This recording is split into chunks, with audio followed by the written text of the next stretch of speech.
She had always trusted him, believed every word, every story he told. But one ordinary evening, as she was unpacking his suitcase, a single passport stamp caught her eye, and her world tilted on its axis. Where had he really been? And why had he hidden it from her all along? The truth waiting behind that small, innocuous mark threatened to shatter everything she thought she knew about her life and her marriage. Hello, my friends. I am Olivia, and this is Olivia's Love Stories. I hope you enjoy this story. I always liked mornings that smelled faintly of coffee and rain, the kind where sunlight filters through the curtains just enough to make the dust motes dance. My husband, Daniel, would already be gone, probably on another business trip, leaving me in the quiet rhythm of our small apartment. Life with Daniel had been comfortable, predictable, almost soothing, but lately that comfort had begun to feel like a cage. I used to think love was simple. Wake up, make breakfast, share small jokes, and fall asleep in each other's arms. But there's a gnawing part of me, a small voice that whispers, "Do you really know him?" And today, that voice was louder than ever. It had been a long week. My work as a freelance graphic designer often kept me hunched over my laptop, coffee cooling beside me, eyes strained from staring at screens. I missed Daniel while he was away. I missed his laugh that echoed in the kitchen, the way he would pull me close, even if I had been too tired to talk. When he returned tonight, I barely noticed the difference at first. His tie was a little crumpled, the corners of his shirt untucked, like he'd been traveling longer than he admitted. We exchanged the usual pleasantries, kisses on the cheek, and stories from his trip. Yet there was something off, a subtle hesitation in his smile, a slight tension in his shoulders that I couldn't place. Later, as I carried his bag to our bedroom, something heavy inside it shifted. I knelt to unpack, pulling out his shirts, neatly folded, and then his shoes. That's when I saw it, the edge of a passport sticking out from a side pocket. Normally, I wouldn't touch it. Daniel was private about certain things, and I respected that. But tonight, something in me urged me to peek. I hesitated, my fingers trembling slightly as I pulled it free. Flipping through the pages, I saw stamps from the usual places: London, Paris, Tokyo. Nothing unusual. My heart was already slowing from relief when I reached the last page. And there it was, a single stamp, unfamiliar, bold, and undeniable. My breath caught. "This isn't possible," I whispered to myself. Daniel had told me he was in Zurich this week, but this stamp, it said Marrakesh. The room seemed to shrink around me. I could hear my own heartbeat, loud and relentless, echoing in the small apartment. My hands were slick with sweat, gripping the passport as if letting go would make the truth vanish. And then, before I could even process what it meant, I heard the front door click. Daniel's voice called out from the hallway, warm and casual. "Hey, I'm home." And at that moment, my chest tightened. I realized he was walking toward the bedroom, toward me, and I was holding a secret that could change everything. I froze, the passport still clutched in my hands, as Daniel's footsteps grew closer. Every instinct screamed at me to hide it, to act like nothing had happened. But how could I? The stamp was proof that the man I thought I knew, the one I had built my life around, had been somewhere he never mentioned. When he stepped into the bedroom, his eyes softened as they always did when he looked at me, and he smiled. "You didn't wait up for me?" he asked, dropping his keys onto the dresser. I swallowed hard, forcing a calm I didn't feel. I was just finishing some work," I murmured, setting the passport down carefully on the bed. His eyes flicked to it, just briefly, before he looked back at me.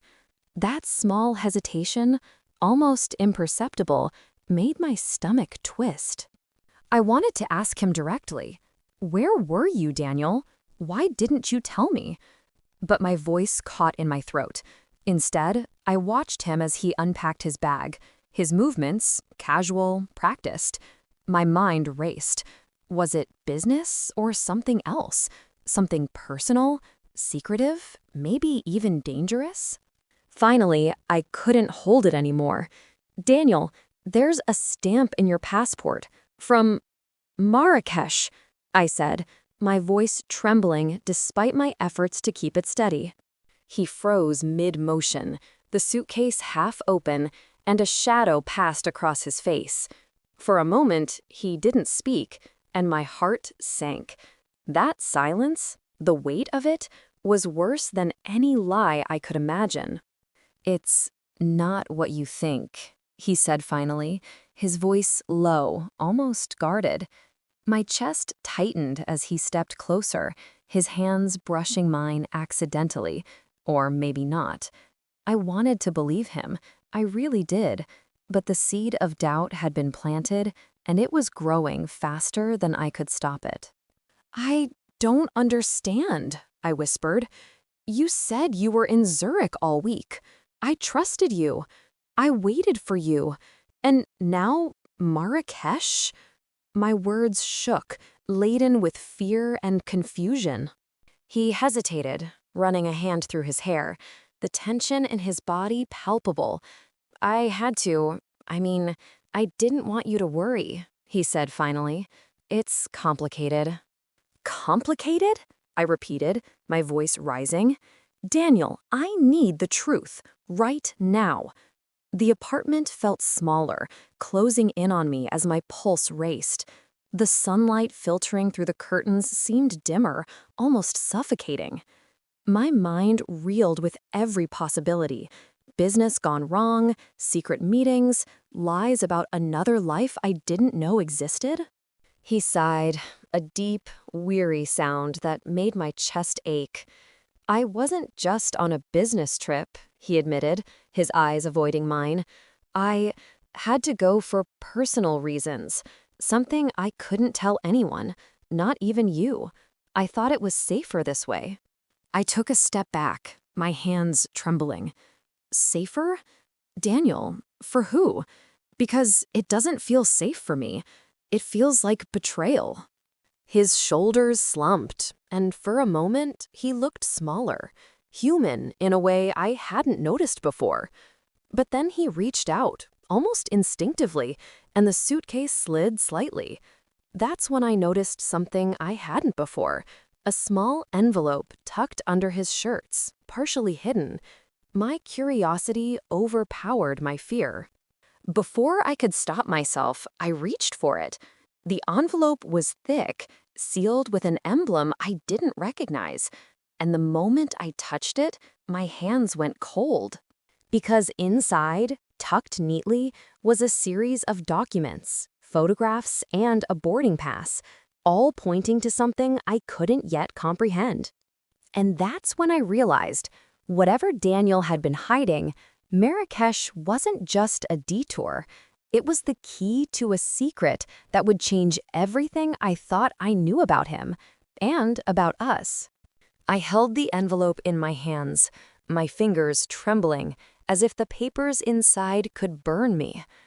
Daniel watched me quietly, his usual calm replaced by a tension that made the air in the room thick.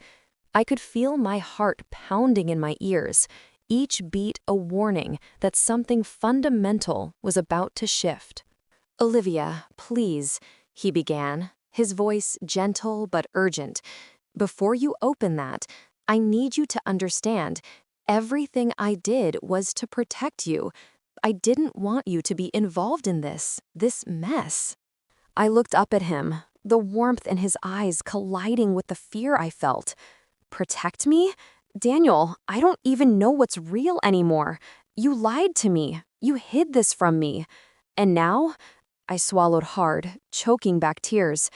"I don't know who you are." His hands moved slightly, as if to reach for me, but he stopped.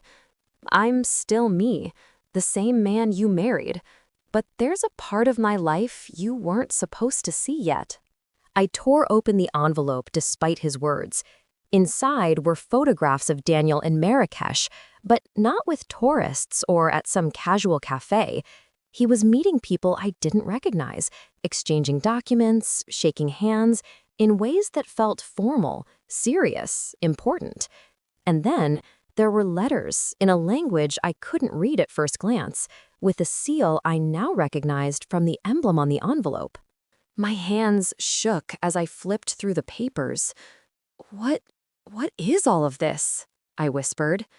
The sunlight caught the edges of the documents, casting long shadows across the bedspread, making the apartment feel colder, distant.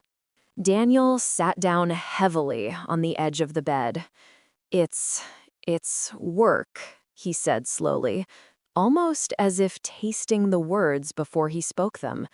"Important work, private work, work I couldn't tell anyone about, because if it got out, well, it could put people at risk." I stared at him, 1,000 questions spinning through my mind. People? You mean other people? Daniel, why didn't you tell me? Why couldn't I have helped?